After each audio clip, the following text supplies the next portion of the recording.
दोस्तों, पवन सिंह के मैनेजर अभिषेक सिंह पे बड़ा आरोप लग रहा है कि जब से अभिषेक सिंह आए हैं पवन सिंह के साथ में, तब से उनका गाना नहीं चल रहा है। देखिए, डिसाइड तो करना होता है पवन सिंह को, कैसा गाना गाना चाहते हैं, कौन सा सेलेक्ट करते हैं, सब निर्भर करता है पवन सिंह पे।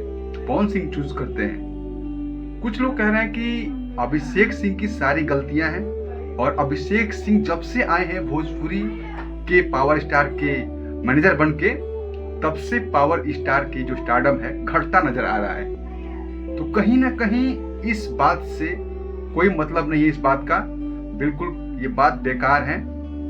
पवन सिंह को अब सेलेक्ट करना है, कैसा गाना गाना है। पवन सिंह का एक टीम बनना चाहिए, जो पवन सिंह क्या करते हैं, कैसा करना चाहिए, उन चीजों पर चर्चा होना चाहिए। उनको पहले एक बार समझना पड़ेगा और एक बार उन लोग को रिहर्सल करना पड़ेगा इन चीजों के लिए कि कैसा रहेगा, तभी जाके कहीं ना कहीं पवन सिंह का स्टारडम आगे बढ़ेगा।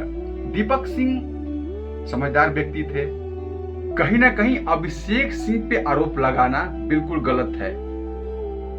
भगवान ने मुंह दिया है बोलने के लिए, अच्छी अच्छी बात बोलो, अच्छा अच्छा खाना खाओ, लेकिन कुछ लोग है ना ज्यादा ही बोल जाते हैं। बाकी आप लोग समझ सकते हो मैं किसके लिए वीडियो बना रहा हूँ। कमेंट में आप लोग अपना राय जरूर बताएगा। धन्यवाद, नमस्कार। आप देख रहे हैं अर्जुन भोजपुरिया 95 को। अगर मेरे YouTube चैनल पर आप लोग नए हो तो चैनल को सब्सक्राइब करके जाना। जय भोजपुरी, जय बिहार।